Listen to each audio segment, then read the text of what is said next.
जेठ सुद पूनम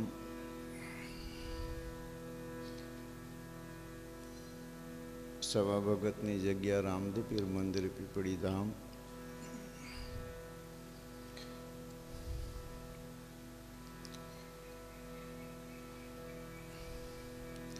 આજની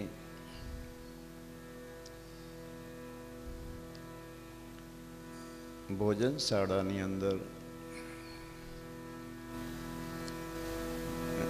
તન મન ધનથી જેની સેવા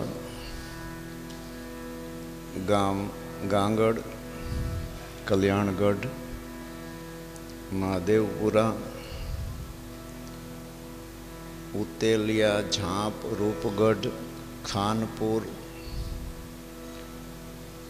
દદુસર સરગવાડા મીઠાપુર જનસાડી બેગવા ઘોડા અને ભવાનપુર કંઈ ફેર નથી રહેતો નામમાં બરોબર બોલો ને આટલા ગામના 1200 છોકરો સેવક પરિવાર મળી ભોજનશાળાની અંદર 24 કલાક તન મન ધનથી જે સેવા આપી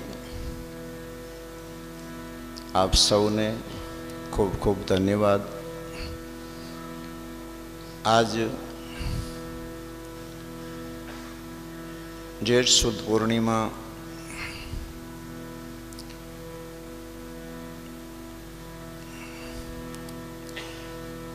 પીપળી ધામની અંદર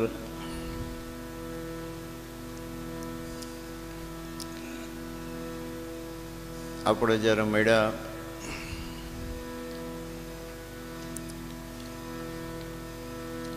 યાદી આવે તો ઘણી બધી યાદી આવે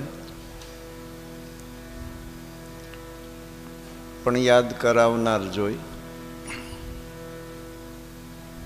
આવા જે પ્રસંગ કાશી લહર તળાવમાં સાહેબનું અવતરણ થયું સવા ભગતની જગ્યા રામદેવ પીર મંદિર પીપળી ધામમાં આજે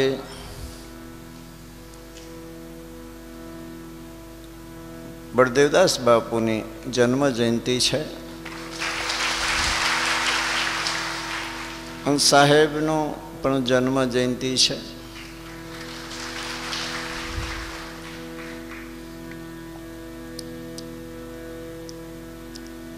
તો સૌ પ્રથમ આવા પ્રસંગે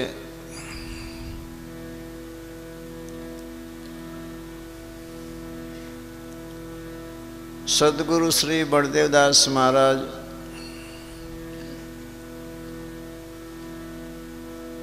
યોગ પુરુષ સવારામ સાહેબના ચરણોમાં જેઠ સુદ પૂનમ નિમિત્ત કોટી કોટી પ્રણામ કરું છું।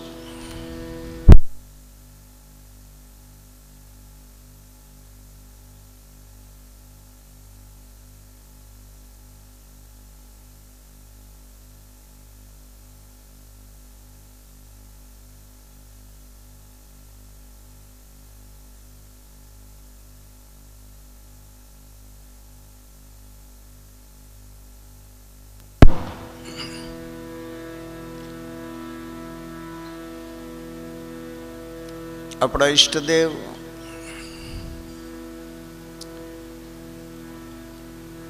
અલગધણી બાબા રામદેવજી મહારાજ 12 બીજનો ધણી ચેતન બ્રહ્મ અનંત બ્રહ્માંડનો નાથ પીપળીના પીર એમના ચરણોમાં કોટી કોટી સાષ્ટાંગ દંડવત પ્રણામ કરું છું। અહીંયા જે કોઈ ભગત બેગ સાધુ સંત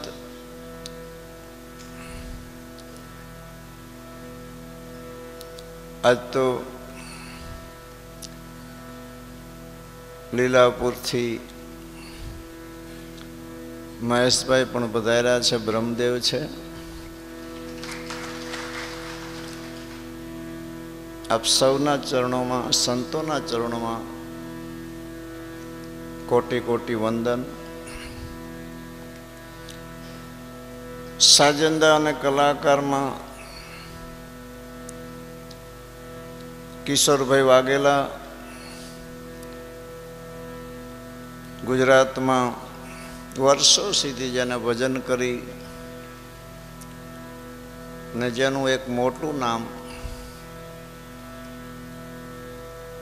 કે જેના નામથી જોવા માટે પડાપડી થતી એવા કલાકાર આજ લક્ષ્મણભાઈ બારોટ, એમને દિલથી આવકારું છું। સાજંદાઓને દિલથી આવકારું છું। આપ અહીંયા જે કોઈ ઉપસ્થિત સેવક પરિવાર, અન્ય જે કોઈ ધર્મ પ્રેમી, સંત પ્રેમી, ગુરુ પ્રેમી, ભજન પ્રેમી, દર્શન પ્રેમી,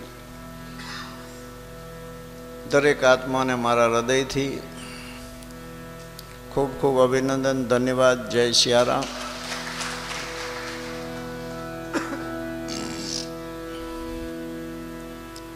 સમય યાદ કરાવે, વિશેષ કરી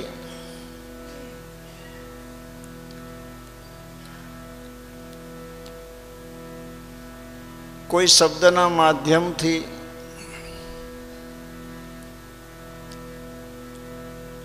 વિશેષ યાદી નથી રહેતી, પરંતુ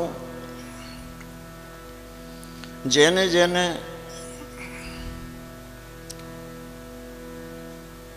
મોટા પુરુષનો સંગ થયો હોય, થોડી નજીકતા મળી હોય,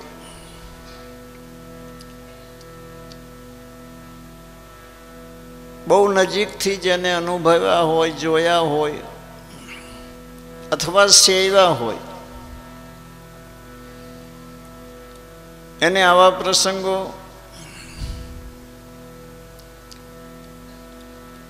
હૃદયની અંદર બહુ મોટી ખુશી ઉપજાવે છે। પ્રેમી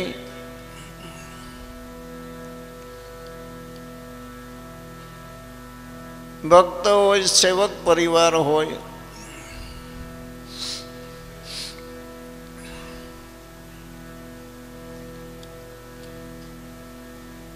જેવી ધાર્મિક, આધ્યાત્મિક પ્યાસ યા સુધા, એવા જે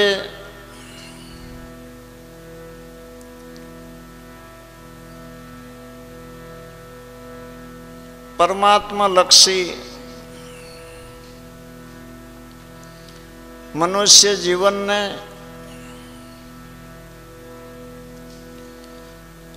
અણમોલ માની અને આવો અવસર વારે વારે નહીં મળે એવું સમજી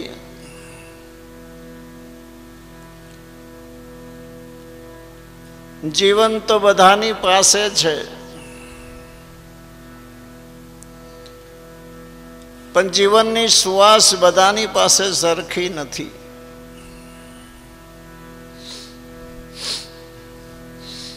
આવા મોટા પુરુષોના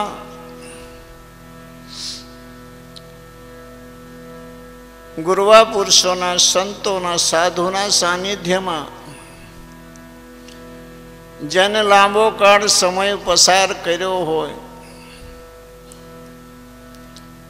અને શુદ્ધ ભાવથી, શુદ્ધ મનથી મહાપુરુષોનું જેને નિરીક્ષણ કર્યું હોય,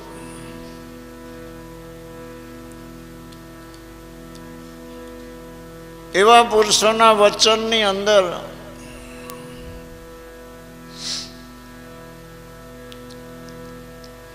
હજારો વાણી છે આજ,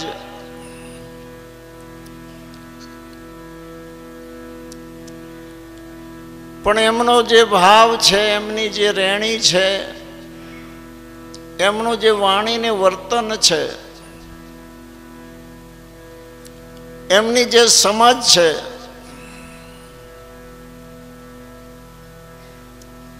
કે એવી સમજ કે જીવનમાં પછી સમજવાનું કંઈ બાકી ન રહે.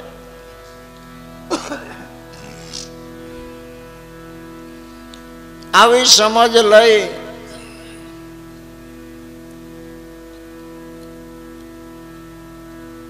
પોતાના જેને માયનાને જેને ખોડામાં માથા મૂકી, મન મૂકી, કુળ મર્યાદા ને લોક લાજ મૂકી અને ખાવેન ધણીના ખોડે જે ખેલાય છે, એને આ બધા શબ્દો બહુ ઘાયલ કરી જાય છે.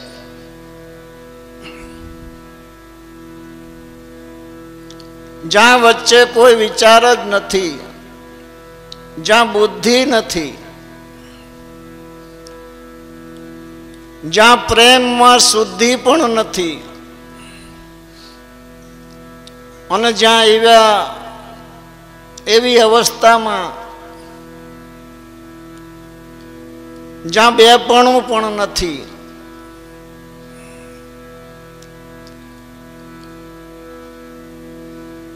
દ્રષ્ટા પણ નથી અને દ્રશ્ય પણ નથી,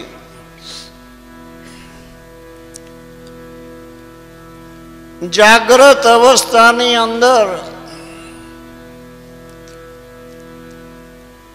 આવા ખેલ ખેલી ગયા છે. એનું પ્રત્યક્ષ પ્રમાણ છે આ જગતે. જગત અને ભગતને, સંતોને, મહાપુરુષોને કદી જેમ વ્યવહારિકને મેળ આવ્યો છે એવો કદી આવ્યો નથી. અનેક પ્રકારના દુઃખ કષ્ટ સહન કરી, મહેનત કરી, કટુ વચનો સહી,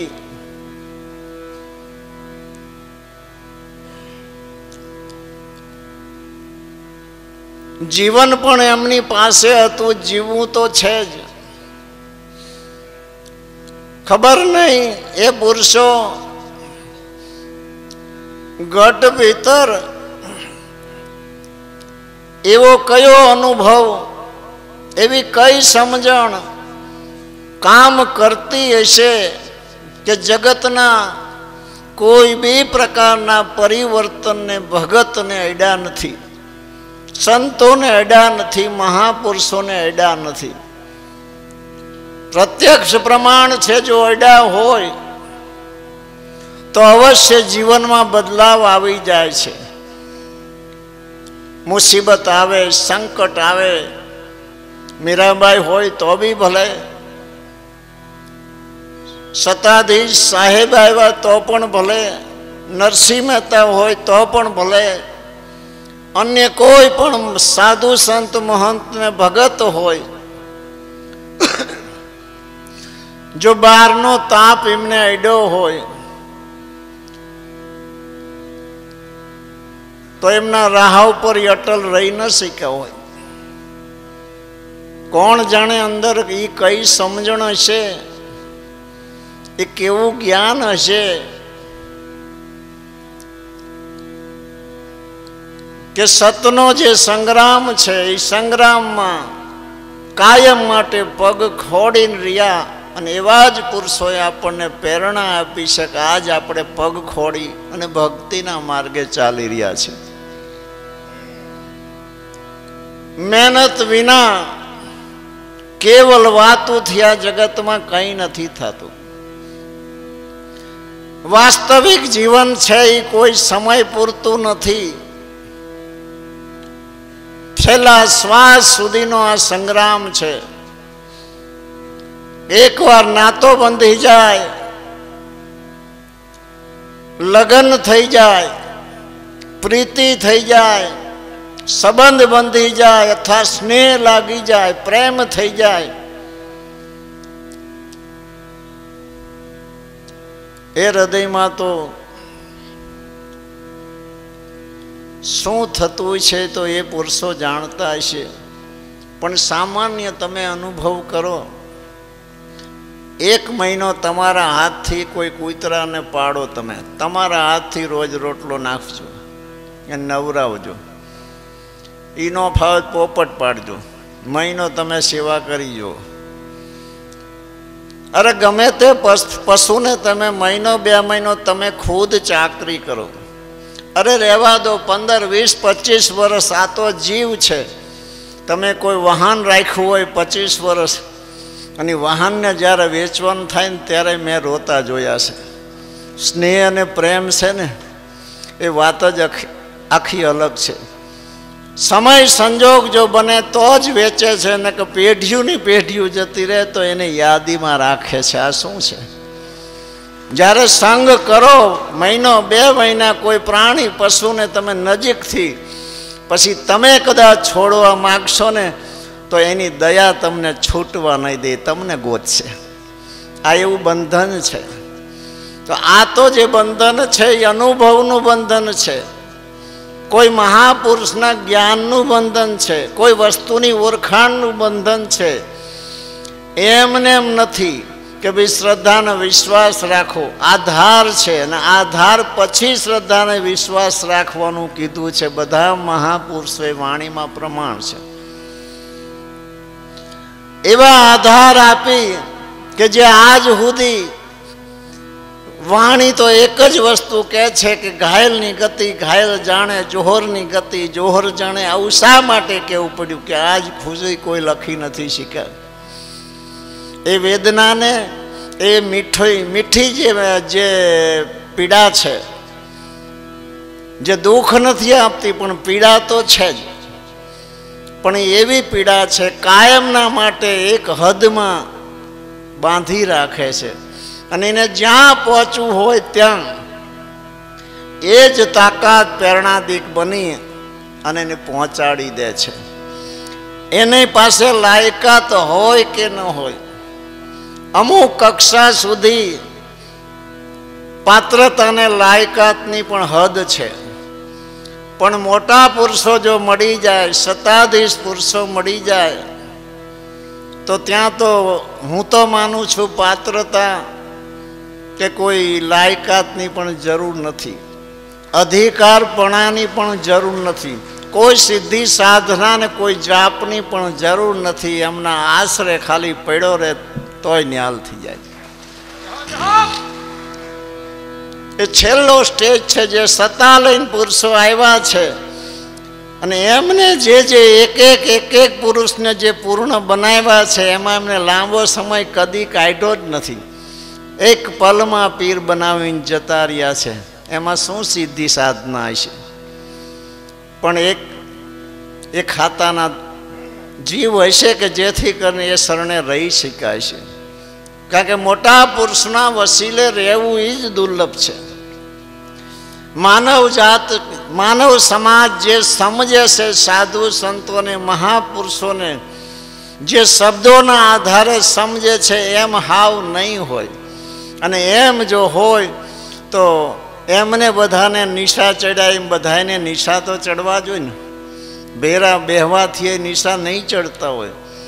પણ એ પ્રકારની ધારા જ્યારે મહાપુરુષના હૃદયમાં સ્થાન મેળવે, અથવા મહાપુરુષોની નજરમાં જો કોઈ આવી જાય, ત્યાં વાત પૂરી થઈ જાય છે. આવા સમર્થ પુરુષો આ જગ્યામાં, એવા મહાન પુરુષોના શરણે રહી વર્ષો સુધી જેને જોયા હશે, અથવા 2, 5, 10 વર્ષ જે નજીક રહ્યા હોય છે, એને ખબર પડે કે મહાપુરુષોની આવડત કેવી હોય છે. ત્યારે ખબર પડે કે ગંગા સતીએ કીધું છે કે 92 લાખ કોથળી બંધાય ત્યારે ગાંધીડો કહેવાય. જોયા વિના આ વસ્તુ સમજાતી નથી. જેને જોયા છે મહાપુરુષોને એને જ ખબર પડે છે કે એમની નજર કેવી હોય છે, એમની શુદ્ધિ કેવી હોય છે, એમની આવડત કેવી હોય છે, અને એમની પચાવવાની, સહન કરવાની શક્તિ કેવી હોય છે કે કદાચ ધરતી ને આકાશમાં ફેરફાર થઈ જાય પણ પોતાની સ્થિતિમાં ફેરફાર ન થાય. એટલે જ આવા મહાપુરુષો અવનીમાં આયા, હજારો માણસોની વચ્ચે રહ્યા, તોય હજારો માણસો એમને નથી સમજી શક્યા, અને પાસે રહેવા વાળા પણ બહુ જ ઓછા સમજી શક્યા છે. એનું મેઇન કારણ કે કોઈ ડાયો માણસ હોય, કોઈ બુદ્ધિશાળી માણસ હોય, હજારો માણસોની બુદ્ધિ એને નથી સમજી શકતી. તો આ તો અગમ બુદ્ધિ જેની પાસે અગાધ મતા અનંત રેણી, આર પાર જેને શુદ્ધિ હોય, ત્યાં કોની બુદ્ધિ કામ કરે, કોની આવડત કામ કરે, કઈ મીટરથી એને માપે મહાપુરુષોને. માણસની પણ 60-70 વર્ષ ભેરા રહેવા છતાંય માનવને માનવની માણસની પોતાના ઘરના હોય તોય સમજ નથી પડતી કે ક્યારે કેવું અંદર નીકળે. તો મહાપુરુષોને તો કોણ માપી શકે? કોઈ ન માપી શકે. પણ ધન ઘડી ધન ભાગ એવા આત્માના છે કે ભાવે કભાવે કોઈ ગોતવા જઈએ તો કદી કોઈને મળ્યા નથી. પણ પૂર્વના કોઈ શુભ સંચિત કર્મ હોય, એ પ્રાલબ્ધની અંદર જોઈન્ટ હોય ને આપોઆપ એ પ્રાલબ્ધ ગતિ કરી અને એ દિશા તરફ જીવને લઈ જાય છે. આવો એક તાર છે. બાકી તો જ્યાં જ્ઞાન છે ને એક બાજુ અજ્ઞાન છે, ત્યાં કોઈ દી મેળ આવી શક્યતા જ નથી. મોટા પુરુષો ખુદ નક્કી કરે, એમની નજર પડી જાય, આપણો કોઈ રેણી, આપણો મુજરો એમને ગમી જાય. અરે કંઈ જ ના હોય તો ઇતિહાસના પાના પર જોઈ લો, જેને જેને ન્યાલ કર્યા બહુ રૂપાળા નહોતા, બહુ ધન સંપત્તિવાળા નહોતા, આવડતવાળા નહોતા, પણ કેવલ શુદ્ધ ભાવ હતો ને એક ભાવ અને શુદ્ધ પ્રેમે ન્યાલ કર્યા છે. મહાપુરુષો ખુશ થઈ ગયા છે. અને મહાપુરુષોના સ્વભાવ હોય છે, પણ સ્વભાવ એમને સ્વાધીન છે, મનુષ્યને પરાધીન છે. અને જે ગુણ કર્મ અને સ્વભાવ છે એ નજરે આવવાથી એની પરે જે આત્મા છે, આત્મા કો પરમાત્મા કો જે કોતે અહીંયા સુધી પહોંચવા મનુષ્યને નથી ફાવેવું. એટલે જ મહાપુરુષોએ એ જ બધા સંસ્કારને જ્યારે હાજર હતા, જેટલા વર્ષ રહ્યા એટલા વર્ષ તો મહેનત કરી, પણ જતા રહ્યા પછી પણ એમને ચિંતા કરી છે કે પાછળ આ છોકરાનું શું થાય છે. એ જ સંસ્કારને જીવંત રાખવા માટે ધર્મ સંસ્કૃતિને ઊભી કરીને એવી નિશાળ બનાવી દીધી કે ધર્મ સંસ્કૃતિ, ભજન, સત્સંગ, આશ્રમો, જ્ઞાન, ધ્યાન, એવી પૂજા પાઠ એવું ગોઠવી દીધું કે સમયે સમયે પાછા એ સંસ્કૃતિને જાળવનારા સંસ્કારી બનતા જાય, ને સંસ્કારી પાછા સંસ્કૃતિને જાળવે, સંસ્કૃતિમાંથી પાછા સંસ્કારી થતા જાય. આવી એક અમર વેલ એમને બનાવી દીધી કે એવા જિજ્ઞાસુને પ્રેમીની એમને ચિંતા કરી છે. માટે એવા બધા પુરુષોને આજ રાત દિવસ ગમે એટલા ગુણ ગાઈએ તો ઓછા છે, અને એ ગુણ આપણે ગાઈમાં એમને કંઈ છે નહીં, એમનો લાભ તો આપણને જ છે. કારણ કે ગમે ત્યાં ગમે પ્રકારે અંતરજામી છે. એટલે મનુષ્યમાં કેવું છે કે મનુષ્યમાં કેવું પડે છે, આપણું એવું મન માને છે, કંઈક મનુષ્યને મદદ કરી તો એને કહેવું પડે છે, જાહેરમાં કરવું પડે છે, અથવા ના કોઈને ખબર હોય એવી રીતે આપણને ફાવતું પણ નથી. અંતરજામી તો લખે જ છે, પણ છતાંય મન સ્વીકારતું નથી. માટે અંતરજામી જે પુરુષો હતા ત્યાં બુદ્ધિવાળા કોઈ દી ફાવ્યા નથી. જે દી બુદ્ધિને જ્યારે મૂકી દીધી હેઠે, અહંકારને નીચે મૂકી, અહંકાર રૂપી મસ્તકને ચરણે ધરી અને જ્યારે આધીન થયા, સમર્પિત થયા, ત્યારે બધા પુરુષો ન્યાલ થયા છે. અને એ જ પરંપરામાં સવારામ બાપાએ, બળદેવદાસ બાપુએ વર્ષો સુધી મહેનત કરી આવું અમરધામ બનાવી દીધું, અવિચળ ધામ બનાવી દીધું. ને એની છત્ર છાયામાં વર્ષોથી આપણે જે આપણાથી બની, અમે અને તમે જે કંઈ બની સેવા કરીએ છીએ, ભજન સત્સંગ આપણાથી, સાધુ સંતોની સેવા જે બને તે, એમને જે કંઈ ધારા બાંધેલી છે સંપૂર્ણ રીતે આપણાથી બની શકે એવી રીતે આપણે એને ચલાવવાની કોશિશ કરી રહ્યા છીએ. આ એક ભાવના છે, બાકી તો ચલાવનાર પણ એ જ હશે. કારણ કે જાગવું અને હોવું એ પણ આપણા હાથમાં નથી. શું કામ કે જે ધણી હોય છે, જેની માથે ધણી હોય છે, અથવા જે કોઈ ભૂમિની છત્ર છાયામાં હોય છે, અહીંયા એ જ પુરુષની દુઆઈ હોય છે. અહીંયા મનુષ્યનું ડાપણ નથી ચાલતું. માટે કહું છું, આપણી જે ઘરની ભૂમિકા છે એ અલગ ભૂમિકા છે. ધર્મસ્થાનો જ્યાં મહાપુરુષે ખૂબ ભજન કર્યા છે, ખૂબ સેવા કરી, ખૂબ પરમાર્થ કર્યો, ખૂબ જ્ઞાન કથા, અનેક મહાપુરુષના ચરણની રજ જ્યાં પડી હોય, એના વાઇબ્રેશન એવા હોય છે કે એની વાત જ કોઈ અલગ હોય છે. જેને માથે ધણી ધારણ કર્યો, ચાહે હરિગુરુ સંત જેને શિર ઉપર ધારણ કર્યા હોય, અને એ પુરુષની આગેવાની બસ એ જ પુરુષના હાથમાં હોય છે.